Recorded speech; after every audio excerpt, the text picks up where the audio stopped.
tardes. Qué bueno que están aquí, qué bueno que se han dado el tiempo de venir a apoyarnos en este proyecto que estamos impulsando, que estamos llevando a cabo, que queremos levantar. Es para ustedes, para la comunidad. Queremos abrir espacios para estudiantes de licenciatura, estudiantes de la maestría. Este es nuestro cuarto día de actividades, la sesión de la tarde, y nos acompaña un estudiante de la maestría, de posgrado aquí en la Facultad de Ciencias. Es Luis Ángel Castillo, es un colega, y nos va a hablar sobre la estructura diferenciable en espacios métricos medibles. Pues un gustazo, Luis, te escuchamos. Muchas gracias. Muchas gracias al comité organizador por aceptar mi plática. Y pues bueno, yo les voy a platicar lo que hice en mi tesis de licenciatura, pero de una manera mucho más accesible, todavía más introductoria, ¿vale?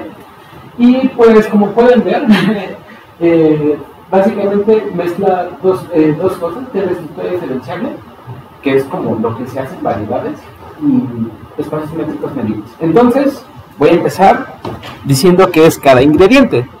Entonces, voy a empezar mencionando que es un espacio métrico medible, ¿vale? Ok. Y pues, en pocas palabras, voy a motivar qué es y luego voy a mencionar un poco de las condiciones para garantizar la existencia de este. Bueno, mi tesis de licenciatura se basó en el artículo de KIT, Differential Structure for Metric Measure Spaces, y se demuestra que si un espacio es duplicante y satisface la desigualdad de Poincaré, entonces existe una estructura diferenciable, y pues voy a decir qué significa cada una de estas definiciones, ¿vale? Ok, y voy a empezar con lo básico, diciendo que es un espacio métrico. Y pues un espacio métrico es como la idea que tenemos de distancia. Y empezamos con eso.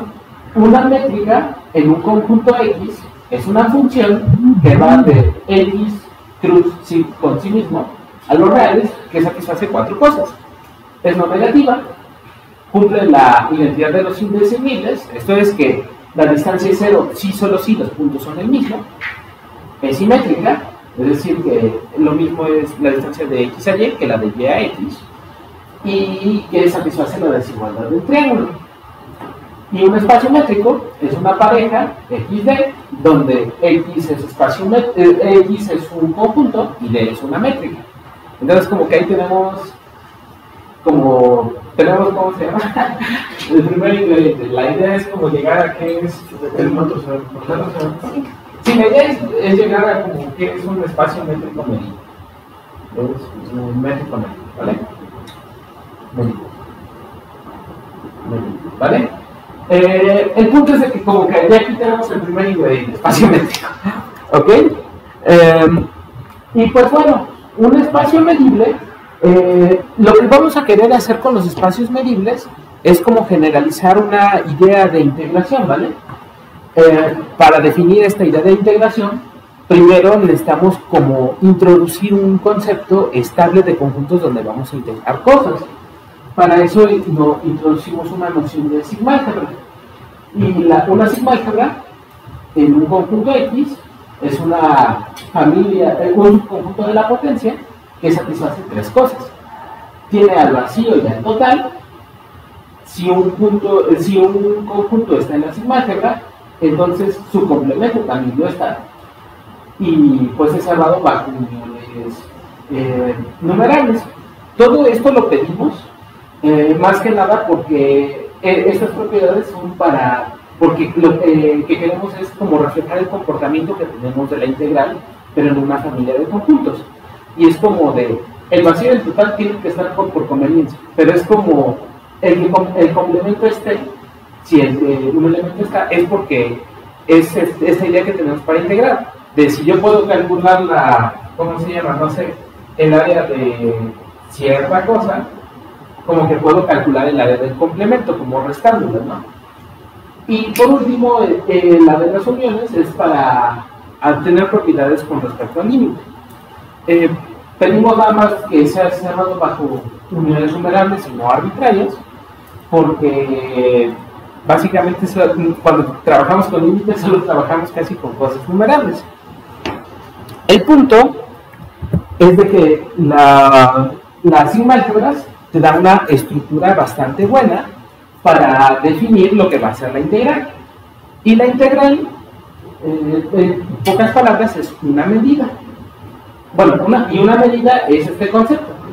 Una medida, para definir una medida necesito una cosa, y es tener un espacio medible, que es el conjunto con una sigma álgebra, y una medida para ese espacio medible es una función que va de la sigma álgebra al cero infinito y satisface dos cosas.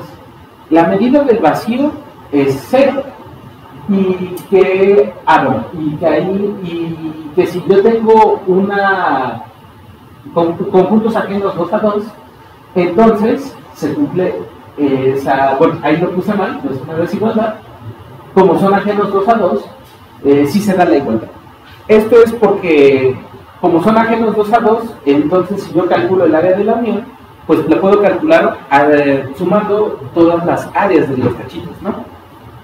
En pocas palabras, como que esto está reflejando el comportamiento de una integral, ¿vale?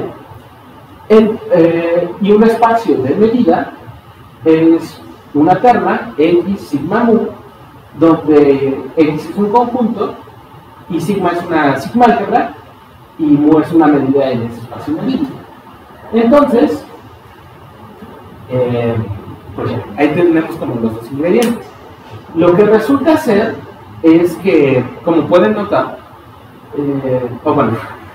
es fácil comenzar soltando ejemplitos de que hay varias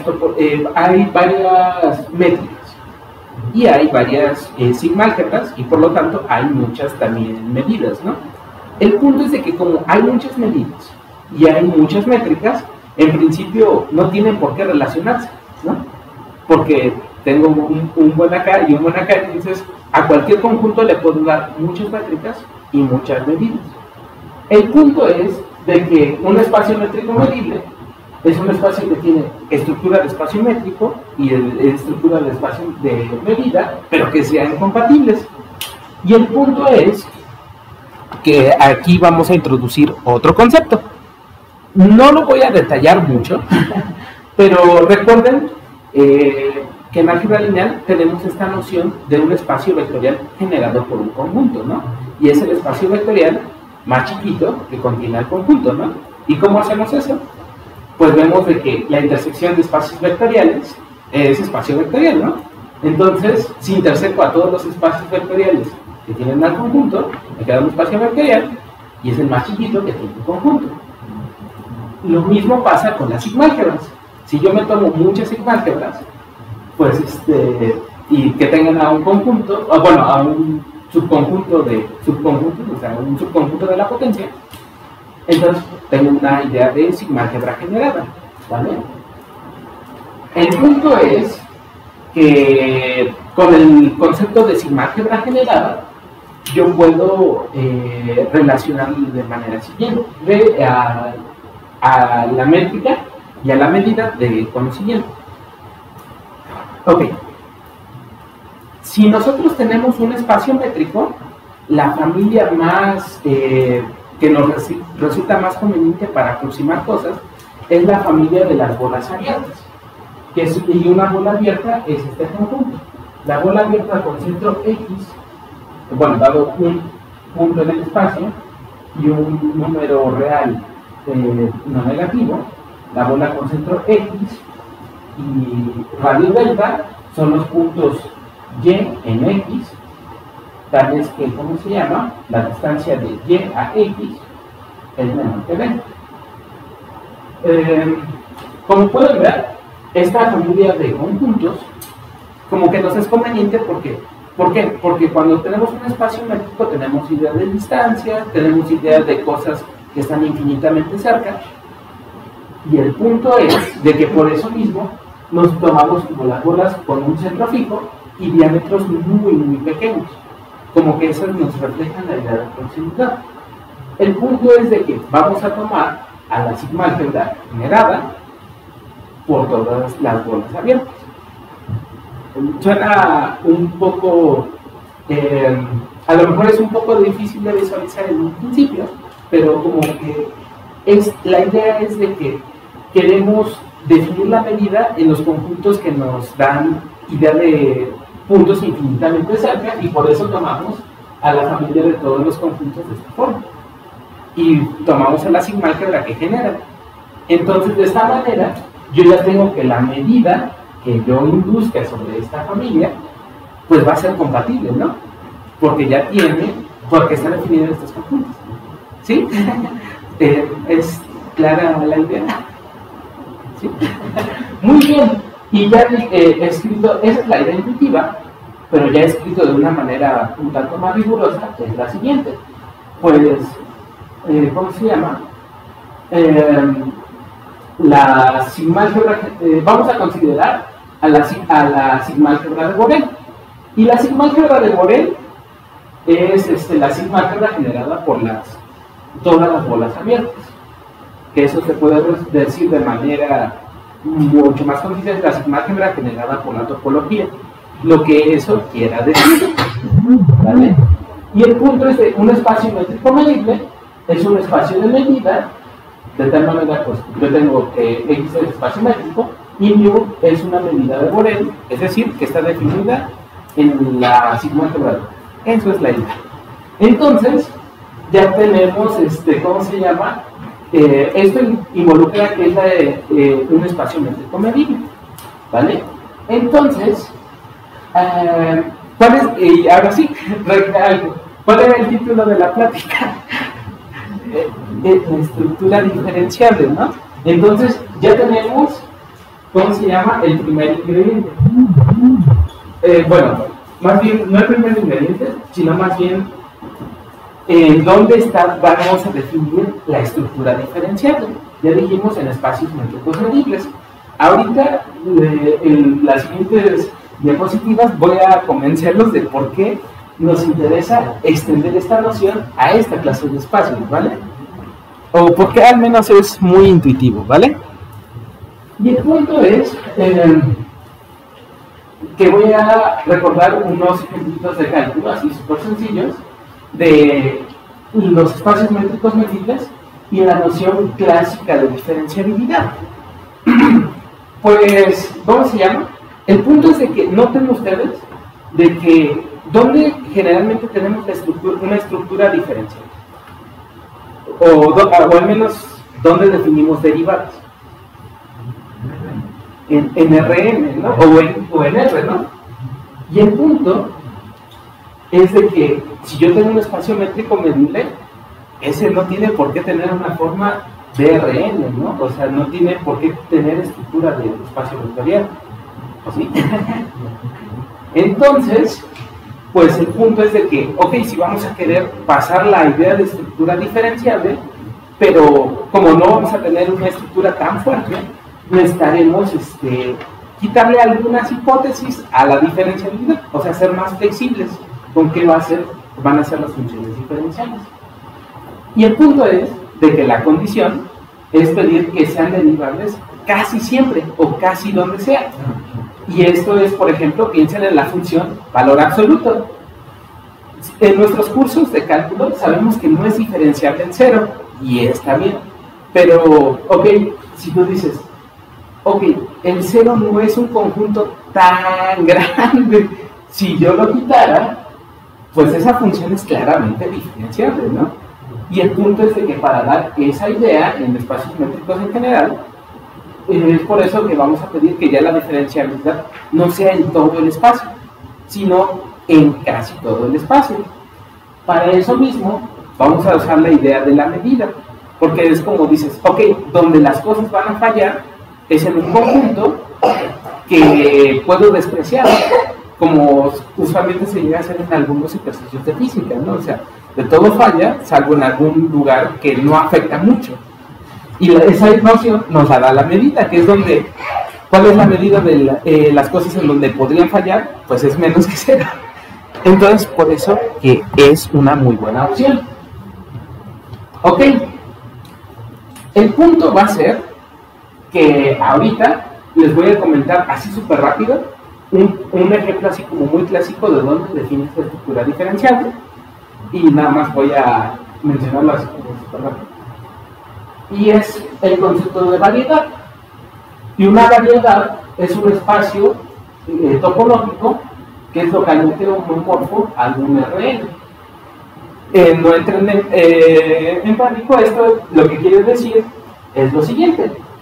O sea, un espacio topológico, piensen que es algo como, no sé, piensen que es como una especie de superficie, ¿ok? O una forma muy clásica de pensarlo es la esfera. Esta esfera, y hablo solamente de la superficie, o sea, está como hueca, ¿va? El punto es de que esta esfera no tiene estructura de Rn, ¿estamos de acuerdo? Porque Rn es como un espacio vectorial y esto no es un espacio vectorial, claramente, ¿no?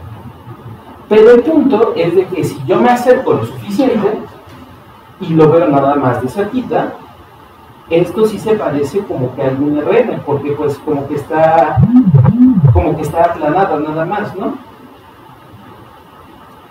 Como que las cosas se doblan. O sea, lo que quiere decir esto es de como que tú dices, yo voy a hacer con mi espacio no pedirle que sea como un Rn, sino que sea como un Rn, como por cachitos, como una piñata, ¿sí? Como que haces una piñata, pues los parches son Rns, pero todo se puede doblar, se puede compartir, etcétera, ¿no? Pero el punto es de como que ahí tú ya dices, ok, como que sí puede tener estructura diferenciable, pero ¿por qué? Porque la voy a heredar de un Rn, solo que las cosas se curvan. Ese es un primer intento y se puede definir ahí, y no es difícil el proceso, pero hay que hacerlo con cuidado. El punto es que yo me voy a centrar en una especie, bueno, en un tipo específico de variedad, pero ahorita les voy a decir cuál es. Y pues ya, para eso necesito definir primero una función Lipschitz. Una función Lipschitz es la siguiente: si yo tengo dos espacios métricos entre x y y una constante no negativa, diré que una función es C Lipschitz si la distancia entre las imágenes es menor o igual que la distancia entre los puntos en cuestión. Y esto, pues, a lo mejor como son espacios métricos en general, puede ser un poco abstracto, pero si piensas esto en las funciones de R a R, pues lo como que estás pidiendo es de que estas funciones tengan una pendiente acotada. Sí, no, porque si vos pones eso de que vaya de R a R, pues las distancias son los valores absolutos de las diferencias, divides y te queda la fórmula de la pendiente, ¿no? Entonces pedimos que la constante que las pendientes sean acotadas, pero esto ya es para espacios métricos en general. Y pues de aquí podemos fijarnos en la mejor constante de Lipschitz, que es la constante de Lipschitz más chiquita, y el espacio de funciones Lipschitz real valuadas. El punto es de que tal vez estas funciones como pues son fáciles de dibujar, y si lo notan, están definidas para cualquier espacio métrico en general. Pero resulta ser de que estas funciones son las mejores candidatas para hacerlas diferenciales. Y esto, nada más lo voy a comentar, el teorema que te dice, estas son las candidatas a que sean las diferenciables, y solo lo voy a mencionar como para inspirarnos. O bueno, una propiedad antes, y es que nota que al ser Lipschitz, puedes definir esos operadores. Esos operadores, hay muchos supremos y cosas así, pero el punto es de que, si notan ustedes, vean que te están diciendo cuánto vale el cociente de la diferencia de las imágenes entre la distancia de los puntos. Como son Lipschitz, podemos acotar esas cosas, y el punto es de que esos límites van a existir. Como que esas funciones Lipschitz nos permiten definir estos operadores que se parecen mucho a la derivada, pero noten que estos ya no viven en un espacio, ya no viven en un Rn, son para un espacio métrico en general. Y como al ser acotadas, por ser Lipschitz, esos cocientes, pues esos límites van a existir. Más o menos que eso también te sugiere de que van a ser, como que podrían ser diferenciables. Y el último teorema, bueno, el punto es de que podemos generalizar la variedad, y precisamente, otra cosa que podemos hablar es de una función Lipschitz con inversa Lipschitz. O sea, digamos que en el sentido de Lipschitz sean equivalentes. Digamos que es como en el sentido topológico, ¿no? De que yo puedo enviar cosas de manera continua y regresarlas continuamente.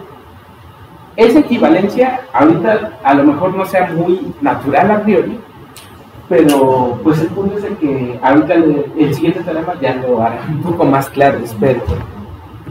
Muy bien.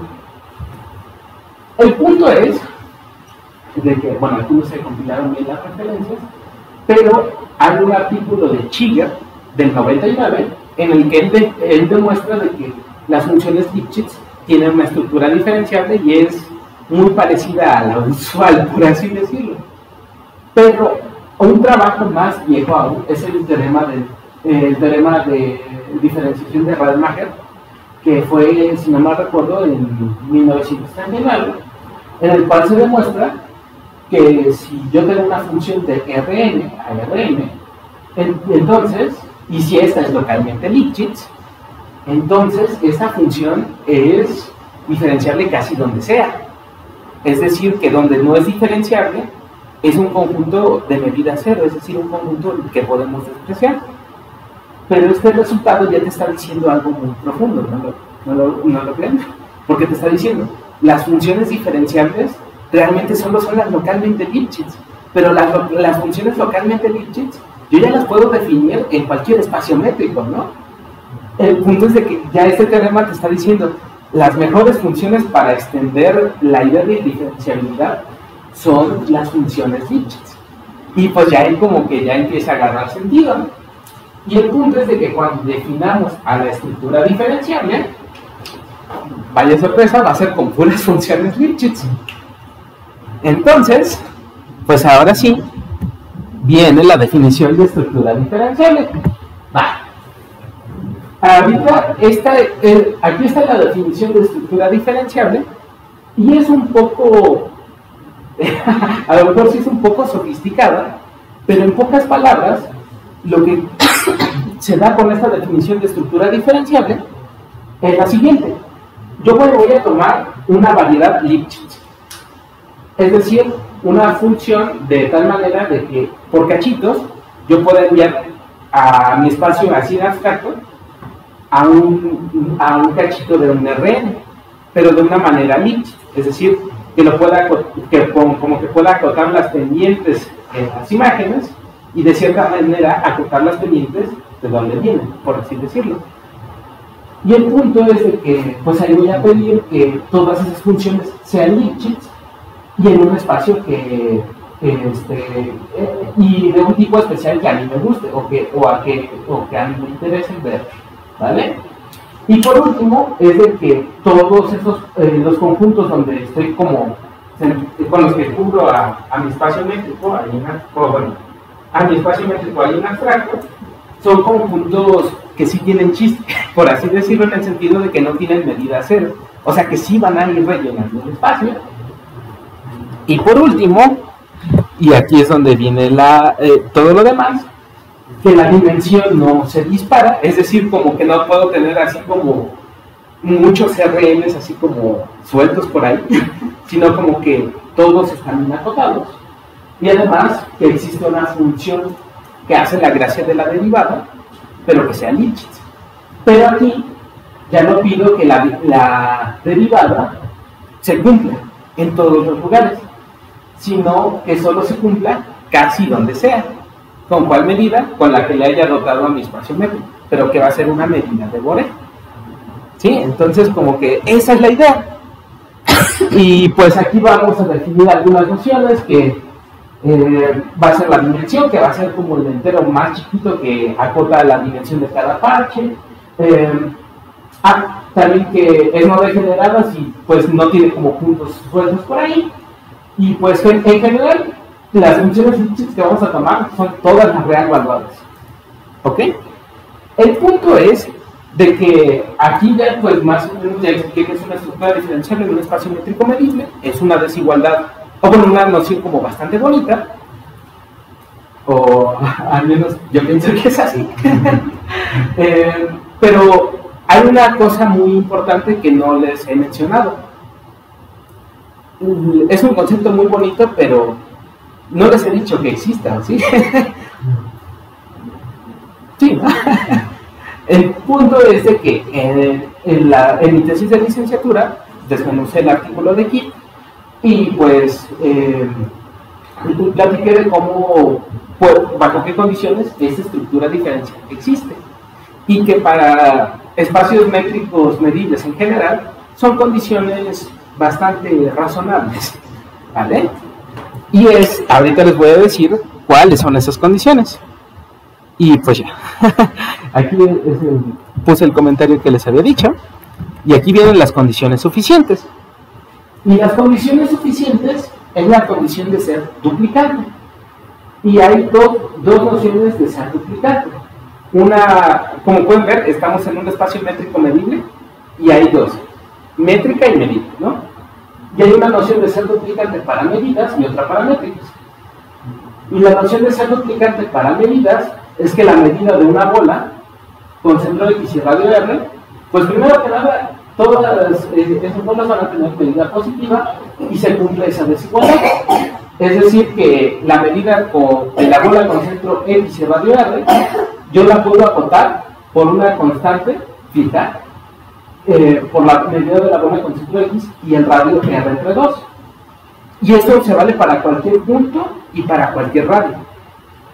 Y esa a lo mejor está un poco más sofisticada la definición, pero un espacio métrico medible, bueno, un espacio métrico nada más es duplicante, o bueno, ser duplicante con C un entero positivo, si toda bola de radio R puede ser cubierta con a lo más C bolas de radio R entre 2. Aquí les voy a dar un ejemplo, súper fácil. El ejemplo más sencillo de así sería el espacio de los números reales con la métrica euclidiana. Esto es duplicante, ¿no? Porque si yo me tomo una bola, un intervalo de longitud R, tómenlo abierto, pues yo lo puedo cubrir con 3 intervalitos de radio R entre 2. ¿Por qué? Porque este tiene longitud R. Y si yo pego estos dos intervalitos, pues casi cubría el intervalo, pero dejo un punto hueco aquí. Entonces por eso necesito otro intervalo.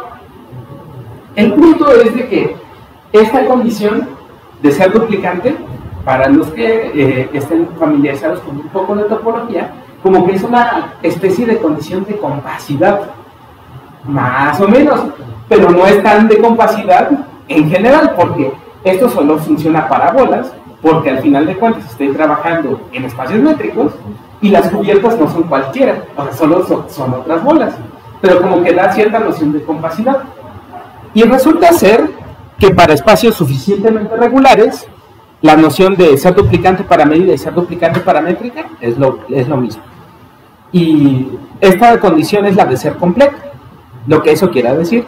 Pero para fines de lo que se desarrolló en la tesis, tengo ambas nociones, porque estoy en espacios métricos complejos. Y por último, lo que resulta ser es de que, y aquí nada más lo comento así súper rápido, es de que los espacios métricos completos duplicantes no son tan arbitrarios, porque estos se pueden meter en algún espacio euclidiano. Solo hay que pagar un pequeño precio, y es deformarlo un poco, ¿vale? Lo que me refiero por deformación es de que la métrica la tengo que cambiar por una en vez de considerar a L como XD, lo considero la métrica como D a la alfa, con alfa un número, el que sea, entre 0 y 1. ¿Sí? Ese teorema no es bastante constructivo, pero no es difícil. Y de hecho hay una pregunta abierta respecto a pero mejor, si me queda tiempo, luego se las platico. Y el punto es de que ya con eso como que nos está diciendo que podemos jalar la estructura diferenciable. Pero para hacerla compatible con la medida, hay que hablar de los puntos LB, y pues en los puntos LB es este teorema en el que dice que si tienes una función integral, entonces se cumple esa definición. Ven que ahí aparece una integral, una medida y cosas así. Parece un poco raro, pero yo digo que ese es un teorema de diferenciabilidad, porque como que tienes la diferencia de la función con un punto fijo y divides entre la distancia de ese punto fijo, ¿no? Que es similar como al cociente, diferencia de las alturas entre diferencia de los puntos en cuestión. Y el punto es de que ese teorema te da un teorema de diferenciabilidad, y lo que resulta ser es de que para espacios métricos medibles puedes jugar con el teorema de encaje de Azoad, el teorema de los puntos de LB, para llegar a un teorema de este estilo, que ya es como un teorema de diferenciabilidad, pero hay que empujarlo todavía más. Y aquí ya nada más lo voy a comentar muy brevemente. Para hacer esto no hay que hacer mucho, o sea, realmente solo es hacer unas cuantas cuentitas con cuidado, pero llegas a una desigualdad de este estilo. Se ve un poco rara, pero recuerden que este operador, o bueno, esa función, era como lo que debía ser la derivada, y esta función, o bueno, y este valor, donde esta integral con este simbolito, significa, pues, sacar el cociente, pues este valor, saca la integral de f, aquí se lo pasó en a, y lo divides entre la medida. El punto es de que aquí ya tienes una desigualdad un poco, no diría que rara, pero ya como cuando te familiarizas un poco con el análisis, este término resulta ser un término de la desigualdad de Poincaré. Y la desigualdad de Poincaré es esta. O bueno, casi es esta, porque aquí la desigualdad de Poincaré cambiamos por otro operador que tiene que ser como la derivada, pero este es otro trabajo igual de Kitty. Pero el punto es de que ahorita, pues vean que aparece ese término raro, este otro término, pero el punto es de que si tú juntas esta desigualdad con el límite anterior, obtienes una desigualdad de este estilo. Una desigualdad entre lo que debería ser, pues que ya te dice como que está agotando los límites de lo que debería ser la derivada. Porque estos eran los cocientes de las imágenes entre sus distancias, y resulta que con estas condiciones, pues ya hay una estructura diferenciable. Y pues, bueno, y una última cosa que se le pide es que el espacio métrico medible, su medida sea gruesa.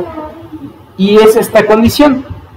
Esta condición se ve un poco extraña a priori, pero lo que quiere decir esto, ya de una manera más interpretativa, quiere decir que la medida, bueno, nuestro espacio en términos de medida no tiene huecos.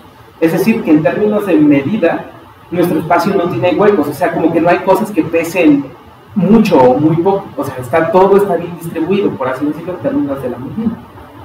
Resulta ser, ahora sí, que en el teorema principal, el cual ya nos va a garantizar la existencia, pues se llega a lo siguiente.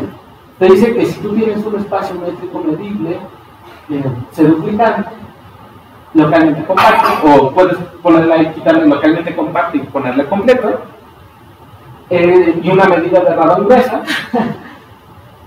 y un subespacio de funciones de tal manera que se cumpla esta desigualdad, entonces hay una estructura diferenciable como las que les mencioné en el inicio. Y pues básicamente lo puedes resumir en esto.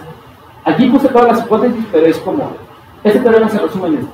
Si tienes un espacio métrico medible suficientemente regular en su métrica y en su medida, de tal manera que los operadores que deberían ser la derivada, que son este y este otro, cumplen esa desigualdad, entonces hay una métrica hay una estructura diferenciable en ese espacio métrico medible, y pues ya. Bueno.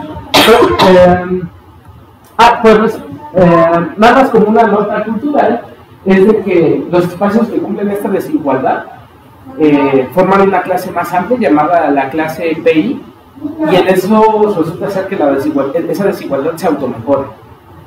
Pero eso sí ya es mucho más sofisticado y no lo abordo en mi tesis, pero existe.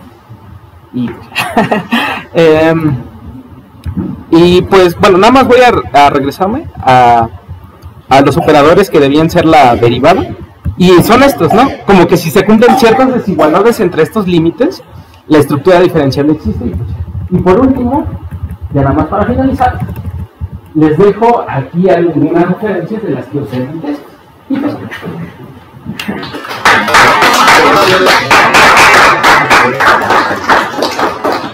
agradecemos a Luis Ángel. ¿Hay alguna pregunta por parte del público? Yo sí tengo varias.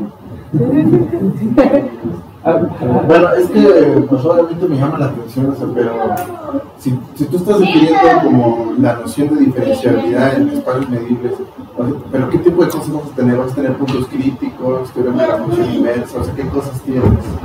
Bueno, pues yo me imagino, bueno, no he visto a detalle de todas esas nociones que tienes de los puntos críticos y demás, pero sí se heredan de las condiciones como que tienes como regla de la cadena, etcétera, porque al final de cuentas eso lo puedes demostrar con el puro límite, ¿no? Y ya tienes el límite de la definición. Generalmente cuando se estudian estructuras diferenciales, o al menos lo que yo he checado, no te centras tanto en las propiedades porque casi todas se heredan. No vas a tener como nociones como de tal cual de bueno, sí, no, casi todas se heredan, pero el chiste ahí como que yace más en garantizar la existencia, porque como no tienes una estructura como de algún RN, no es tan fácil como jalar esa estructura. Entonces como que casi siempre ahí, en lo que yo he checado, te vas por la parte de que existe, más que por las propiedades, porque casi todo se hereda, ¿no? ¿Y qué tipo de espacios son lipeomorfos? O sea, por ejemplo, los toros son localmente las esferas, o sea, como que hay espacios bonitos que son variedades, pero ¿cuáles espacios son estos lipeomorfos? Los lipeomorfos. Bueno, ahí sí es una buena pregunta. Lo que yo el teorema donde se definen las variedades Lipschitz es en el trabajo de, bueno, no está ahí, pero ese era el trabajo de Lukánen y Salzman, me parece. Y ahí como que lo que se centran específicamente es en los conos, pero los conos ya más como de un espacio métrico, más específicamente es algo más geométrico, no es como tal el cono topológico, el cono geométrico, ¿no? Sé que ahí como que puedes decir mucho de qué espacios son lipeomorfos en base a los conos, si no me recuerdo. Pero así ejemplos muy concretos, la verdad es que no los conozco. Pero la ventaja de tener esto del hipomorfismo es de que sí puedes tener picos. Entonces por eso como que también te ayuda a definir ciertas cosas. Y también es por eso que pides que la diferencialidad sea casi uniforme. Porque precisamente te quitas esos puntos patológicos, ¿no? ¿No tendrá aplicaciones en relatividad? Vaya, la verdad, lo desconozco. A lo mejor en el cono de luz, ¿no? O sea, puedes construir métricas. Bueno, a lo mejor ya me estoy yendo bien lejos. Sí. Pero, bueno, está interesante, ¿no? Muy interesante. ¿Algún otro comentario de parte del público o pregunta? Yo pregunto sobre lo que dijiste, que hay una pregunta sí, hay una pregunta abierta llamada, bueno, el problema se conoce como el snowflaking problem, y es bueno, para eso hay que recordar lo que dice el teorema de encaje de Aswad, y ahorita ya que me lo preguntaron lo voy a desglosar un poquito más, y es de que para un espacio métrico y un alfa entre 0 y 1, defino la alfaésima deformación de XD como ese espacio métrico, X de ala, ¿no? El punto es de que te dice de que, ¿cómo se llama? El teorema de encaje de Aswad te dice que si tú tienes un espacio métrico medible duplicante, duplicante completa, entonces este se puede encajar en algún Rn de manera bi-Lipschitz o de manera limpiamorfa. Eso me está diciendo, yo ya tengo una clase de espacios que los puedo meter a un espacio euclidiano con una alfaésima deformación. El snowflaking problem es el regreso. Es como decir, dime cómo son los espacios que puedo meter en algún espacio euclidiano con una deformación, que es el regreso del encaje de Aswad. Esto es de si se vale. Ese hasta ahora es un problema abierto. Y eso es lo que te dice. O sea, en pocas palabras, como que lo puedes decir, se vale como una especie de regreso del encaje de Aswad. Y si no, dime cómo son los espacios que yo puedo meter a los RMs con una deformación. Caracterízalos. Ese es el problema. ¿Sí? Excelente, pues agradecemos una vez más. Oye, pues muchas gracias por apoyarnos, por estar aquí, te hago entrega de tu reconocimiento de parte de nuestra institución.